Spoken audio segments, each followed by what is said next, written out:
Welcome to Inventory Control with Microsoft Dynamics GP webinar. Today I'll be presenting Inventory Control module with Dynamics GP. My name is Priyan Rajakaruna. I've been with Professional Advantage for over 9 years now. Let's have a look at some of the features and benefits that we could get out of this module today. Today's agenda is all about GP inventory. First, we'll look at the master data and the transaction routines and some of the popular add-ons towards the latter stage of the presentation. Master data, first of all, we'll look at the item maintenance. As some of you already know who have been operating with the inventory control module, there are class IDs in GP inventory whereby you could have a major classification done for your inventory items, and also user-defined categories that allows you to categorize your inventory further. Some of the features that we are going to talk about today are like the use of class IDs in a bit more detail. For example, if you look at a particular class ID, there are certain common characteristics that you can define as per in this class ID maintenance window, class ID setup window. These characteristics can be automatically updated to its member items if you wish to change them. Quite useful in the early part of the implementation where you could have some of the item classification characteristics changed so that they could be inherited by the members. The other option that we talked about was the ability to have user-defined category fields. So there are 6 user-defined category fields that are in GP inventory module. You can customize the names the way you want it, and it will allow you to further classify your inventory into these user-defined classifications. And these classification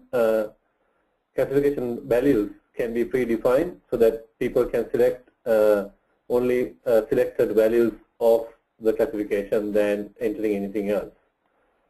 And now we are going to look at the item copy feature, whereby you could copy the item and create a similar item based on an existing item. For example, if I say a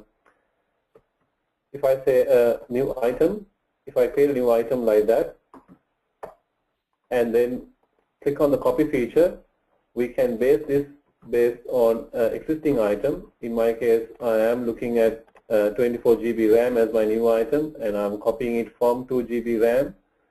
And simply press copy, it will automatically get the site assignments, the vendor assignments, the currency assignments, and price list and list prices, all of these associated records transferred across to the new item.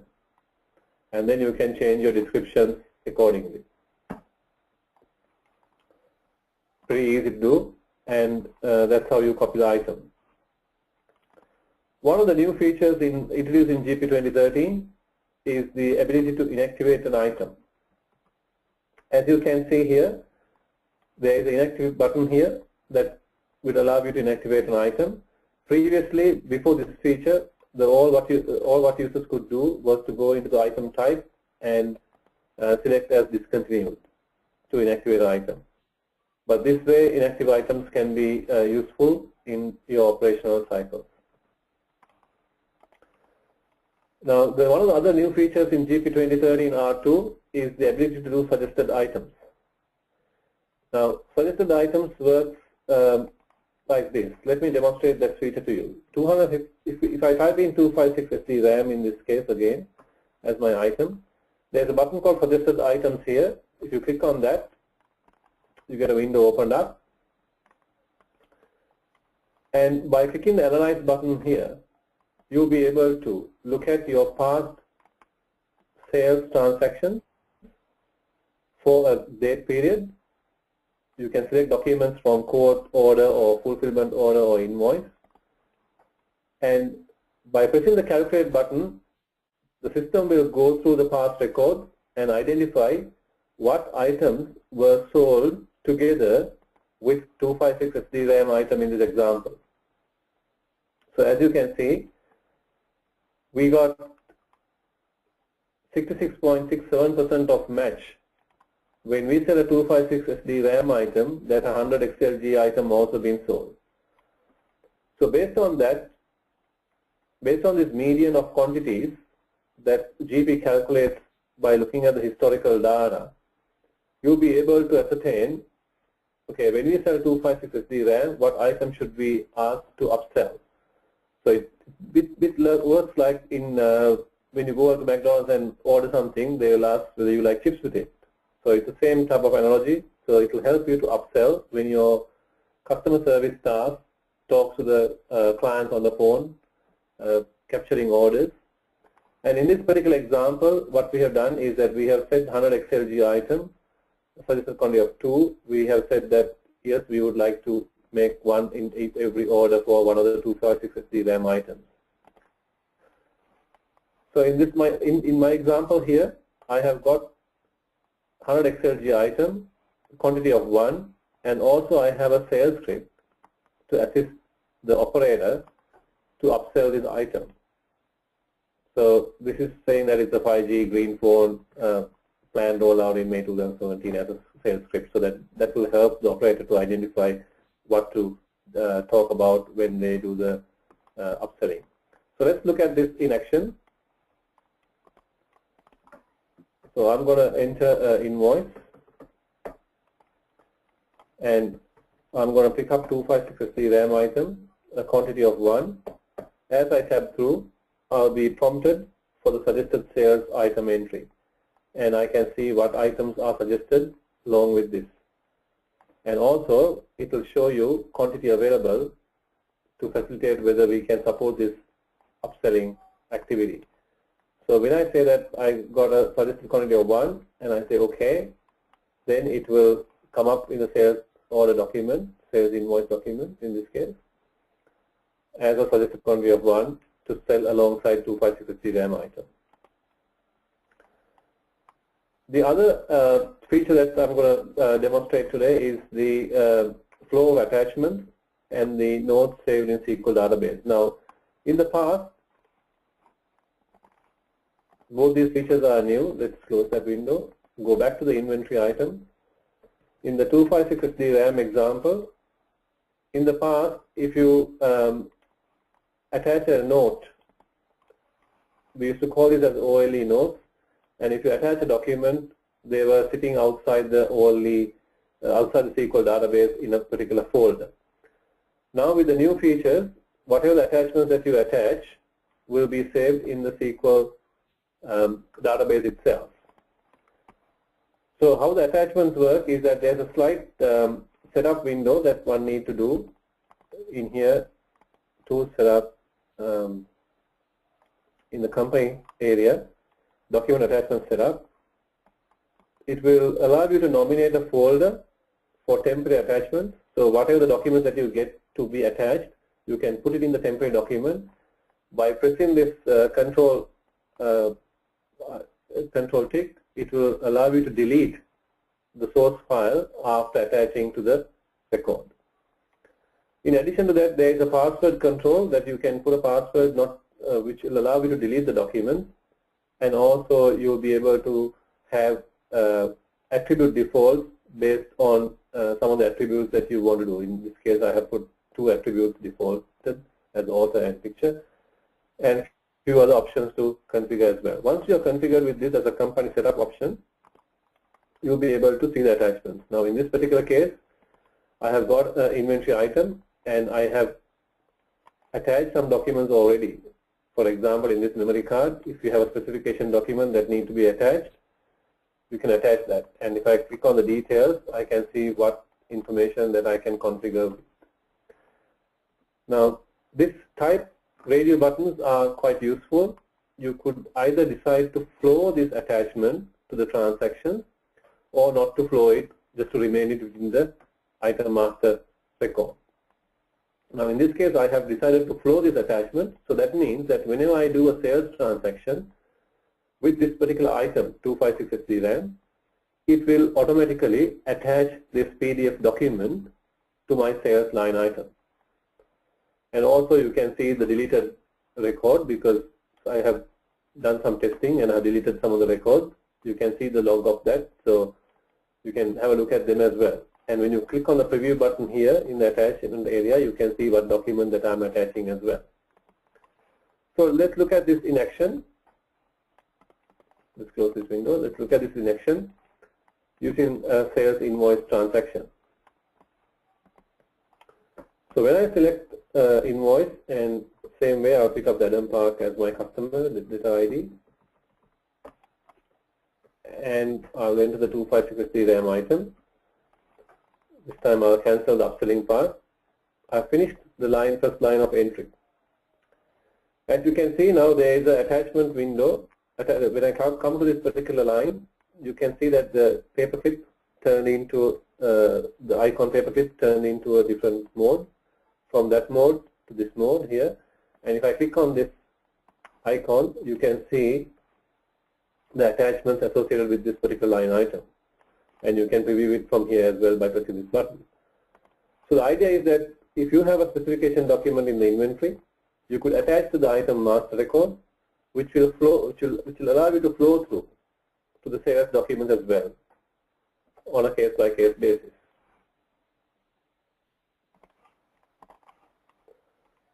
So that is a new GP 2013 R2 attachment, R2 feature.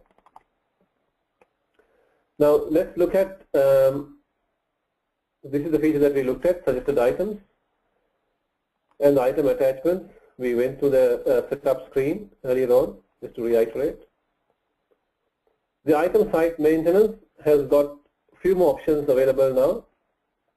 First of all, we'll have a look at the introduction to item site record, which is quite useful record in the GP inventory system, and also look at inactivating the site and item site relationships and assigning the multiple sites to an item, which is a GP 2013 R2 feature.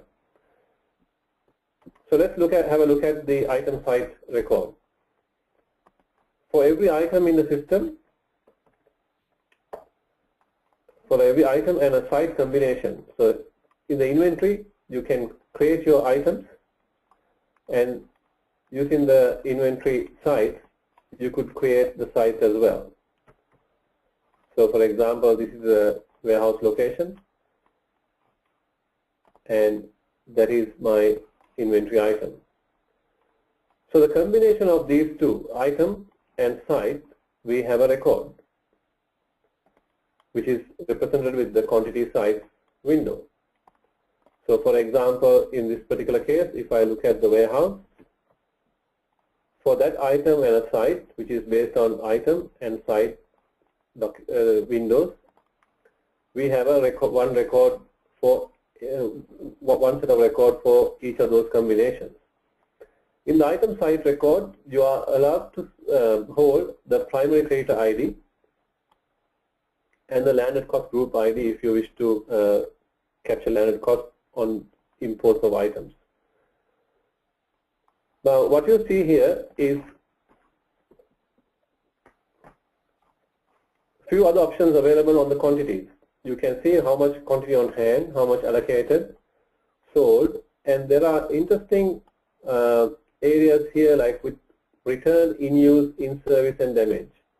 Now within this warehouse, for this item, we are able to identify 4 more buckets of inventory to allow your operational procedures to be complied with. For example, if your policy for the returns is to keep them in a quarantine location until they are cleaned and made sure that they are ready for new sales, you could use the return location within that warehouse site.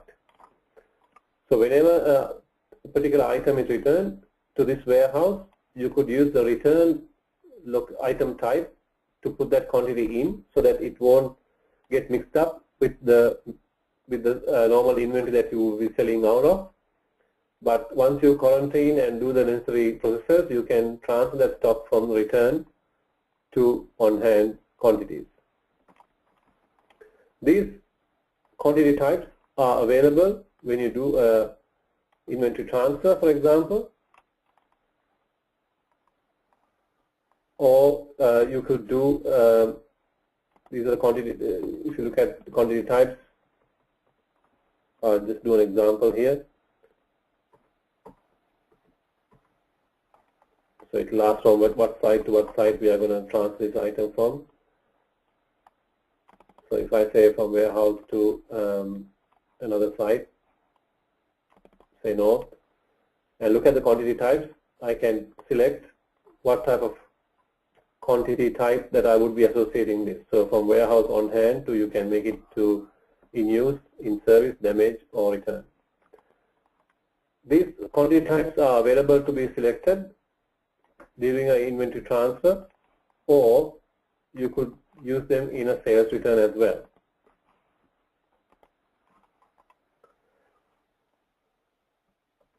Right. So going back to the new features of GP 2013, if you go into inventory site, previously we did not have the inactivate button. Now there's inactivate button where you will be allowed to inactivate a site ID. At the same time, you could inactivate an item site record. So for that particular item and site, if you don't want to have any further purchases, but you can sell the quantities that you have, you can inactivate that item site record so that further purchases or transfers, the stock ins won't happen to that particular location. So those are a couple of features that we have in the GP 2013 option. Now also you have the option of selecting an item location in a mass scale. For example, if you go to additional, if you go into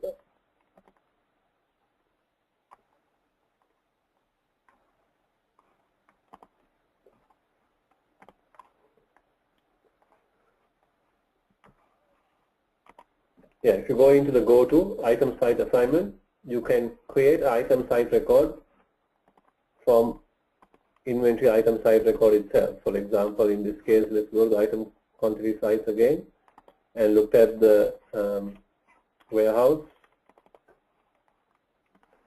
Imagine that if you want to replicate this record of what you have in the item warehouse combination, you could select the item site assignment and decide which sites that you are going to allocate this item to.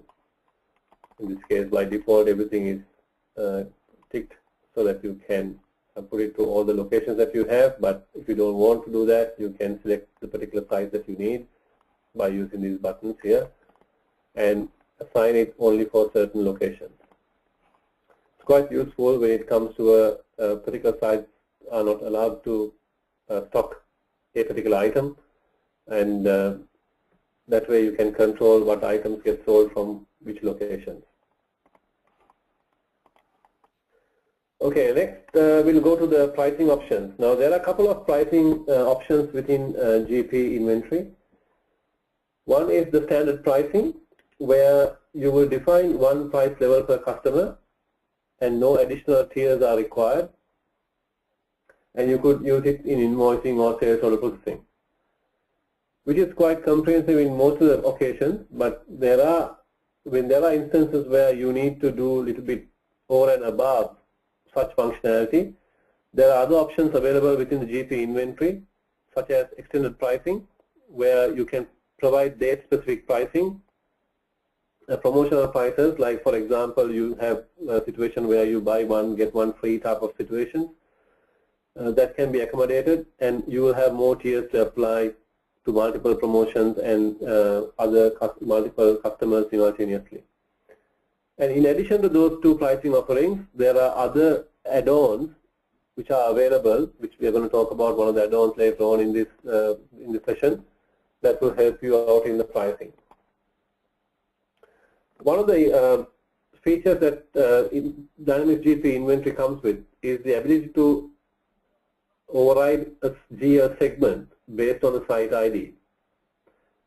Now, this type of feature is quite useful when it comes to a brand level accounting, or for example, a state level accounting that you need to do. Your sales will go, sales of a particular product, for example, product A, sales will go to GL account 1000, but if that particular product A is sold from New South Wales, you can nominate, you can get the system to have the sales recorded against 1000 and another segment, 1002 for example. Let's have a look at that in action. So in this particular case, what I have is I got a couple of sites. So in this case, I have the north site defined as with a GL account segment called division, which is 100. And then I also have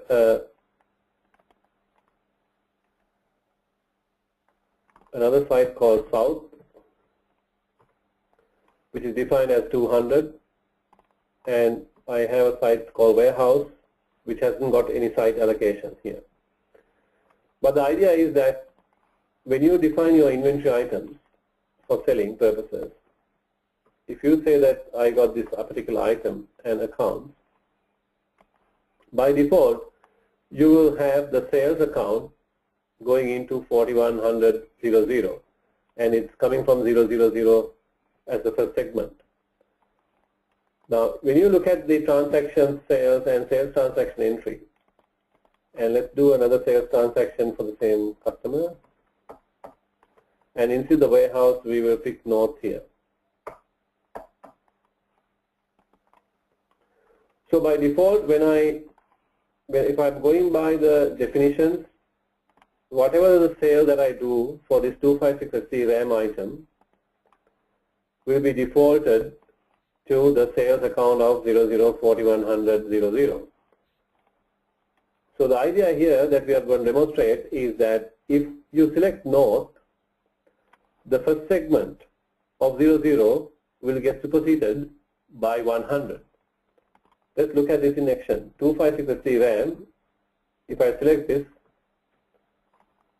I just say override shortage because I just don't, okay. I'll cancel that. And if I look at the distributions, the 4100.00 account has been used for sales. Now that is because we have stipulated in the setup that whenever a site like north is used, override the first segment that you have defined in your item maintenance as a default sales account, and the same will apply to cost of sales account as well, which will happen after posting this transaction. And that way you can keep on top of your GL accounting for various categorizations like brands, state level reporting for sales, and so forth.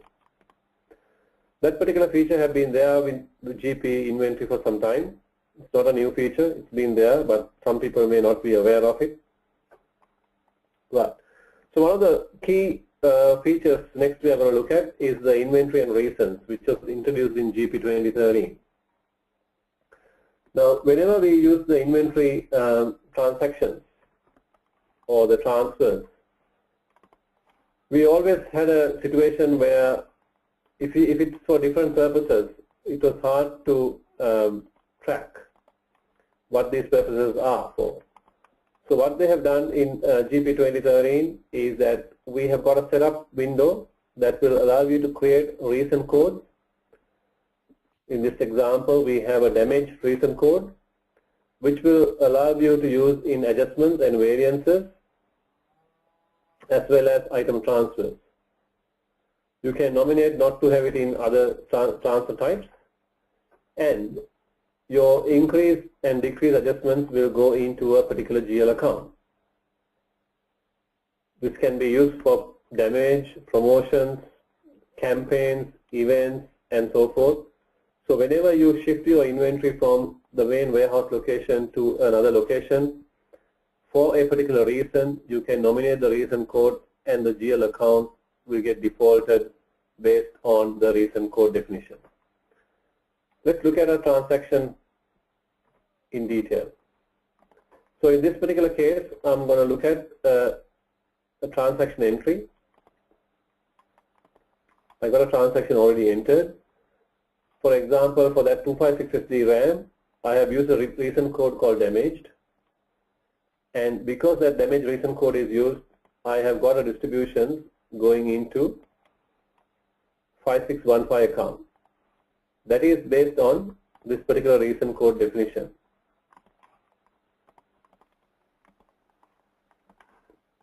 The recent code definition says that whenever the damaged recent code is used, use the GL account 5615 in these windows. And because of that, my distribution has gone into 5615. Same way in the promo 1408, I have asked the promotion to go into this particular GL account code. And in the transaction, I will have that particular GL account code using as an offset account so that the inventory cost will get transferred from cost account, inventory account to the offset account.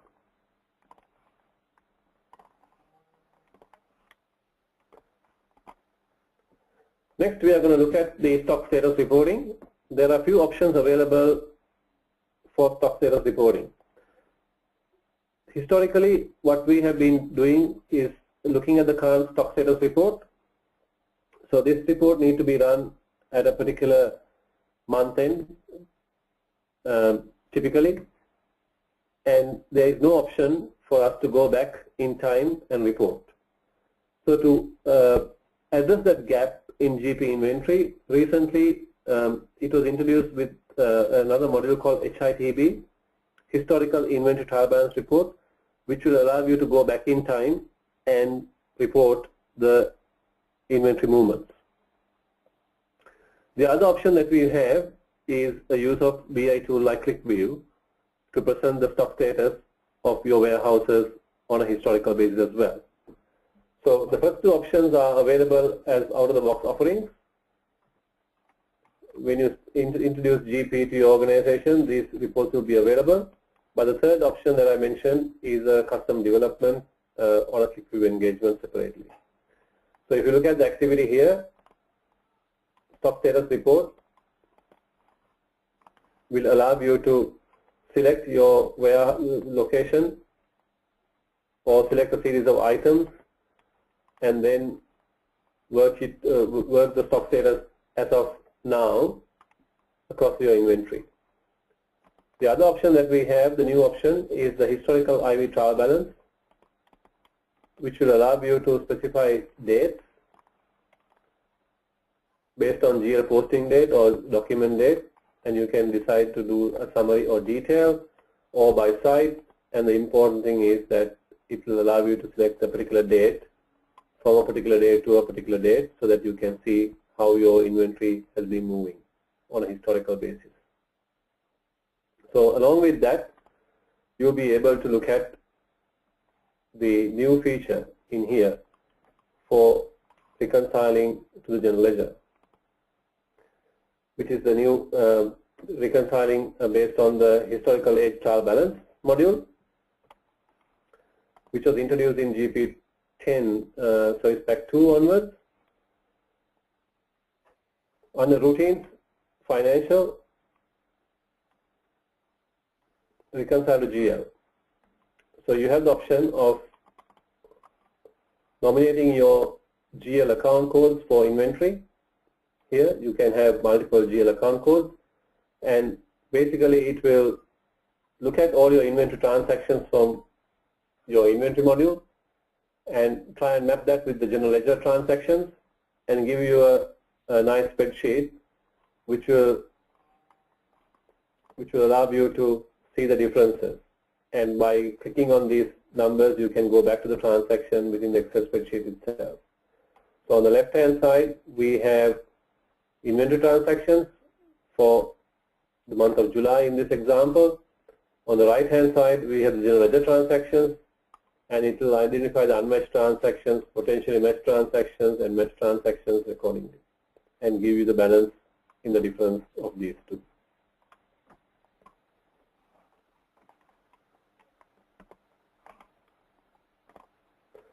That's quite a useful feature if you are struggling to reconcile your inventory to the general ledger. Now, some of the other key features that the inventory module allows you to have are the serial and lot number tracking, which will allow you to track the full life cycle of the serial or lot numbers. That means you can send the goods out, get it returned back, and send it to another client, for example, and get it returned back, and it will track from the time that you purchased the item to the time that it got returned and sent back, and so forth. The bill of material and assembly entry. If you are into production of assemblies, you can use that module. And there are kit items where if you group number of items together in a kit, and also it will provide you multi-bin capability within a warehouse. You can nominate multiple bins within a warehouse if your warehouse is big enough to operate that way. You can create stock counts and post variances and ABC analysis to prioritize items, and you can use landed costing for imports. For example, if you have freight forwarders, customs involved in the importation of goods, you could accumulate those cost elements to the main item cost based on landed cost schedules. So these are some of the features that are offered as standard offerings within the inventory control module. And some of the new features for inventory control is that you can select multiple serial numbers at one time by pressing the control key. You can change standard costs for periodic valuation items, and it will, the new GP 2013 will introduce a bin transfer history functionality as well. So you can transfer between bins. Now let's look at some of the add-on modules to enhance the GP inventory functionality. Often our customers opt for add-on modules. In this particular session, I'm going to talk about two of them. One is a provider called Enhance, providing vendor price management module and catch weights. And Rockton is providing smart fill and omni pricing, which are quite useful in the inventory management procedures and organizational aspects, which are considering add-on features to inventory modules. So first we'll have a look at the vendor price management. What vendor price management does is that it will allow you to create a vendor item price record. So for a nominated vendor, you can say that this is a contract or a non-contract. If it's a contract, then there will be some times that you specify, effective from this date to the other date, and you can nominate a currency and an item. So for this vendor and for this item, there is a price record that you can establish. And when you are in the purchase order entry, these price records will default based on the contract, and you are also able to look at future contracts if there's any price difference that will affect you in a positive sense.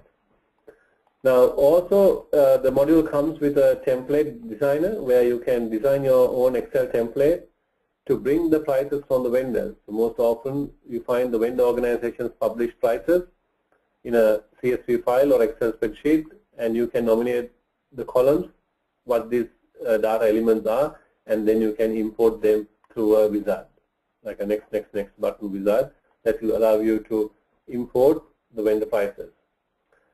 Now the catch weight, let's go back to a previous slide. The catch weight module is quite useful when you have industries like fishing or even meat industry, where you get a box of lamb, 20 kilo boxes of lamb, and when you want to sell in each leg of lamb, for example, if you want to nominate the unit weight in the leg of lamb as an individual, but you can't really measure exactly how much it will be for every piece of leg of lamb.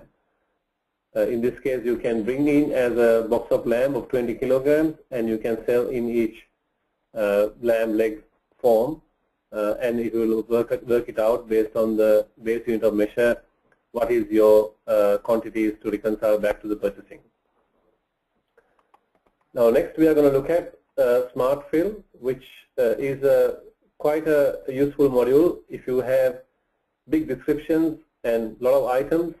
In my view, if you have more than 1,000 items in your organization, you should effectively look at this, because it makes life of an operator quite a difference.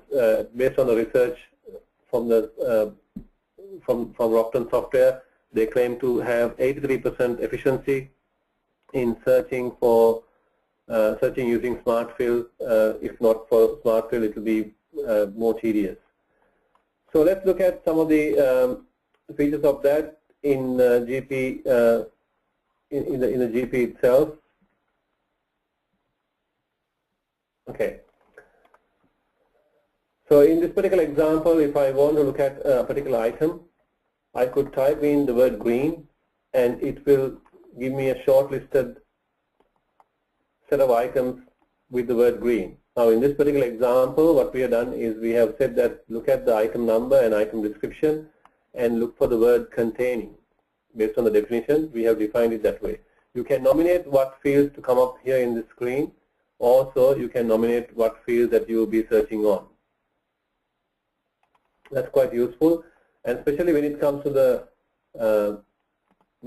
financial accounts. Also, they can be useful where you could just type in the word notes, irrespective of the segments of the chart of accounts. It will pick up the word notes in any of these item numbers, any of these account numbers. Right. So that's the Smart Fill from Rockton Software. Next, we'll be looking at Omni Pricing module. Now, Omni Pricing module works together with GP standard pricing, and what it will do is it will allow you to establish a pricing contract with a priority based on items, dates, customers, and other filters. And there are 13 variable pricing calculations that you can adjust. And in this particular screenshot, I have just shown you a sample contract whereby you can nominate the filters for customers, items, dates, and or any other additional filter, and nominate a pricing record. Based on this pricing record, you can have different calculations, there are 13 different calculations, and you don't need an additional alternate window to be nominated for this particular product. This will work with the standard GP windows. You don't have to have a separate alternate window again, because it works right in a different concept to traditional add-on modules. Okay, that will come to the end of our session today. But just before we wrap up, a review of what we have talked about today. We talked about the master data. We looked at some of the GP 2013 features and R2 features. And also we looked at transactional routines based on geo segment override, inventory recents, and inventory geo reconcile based on HITB.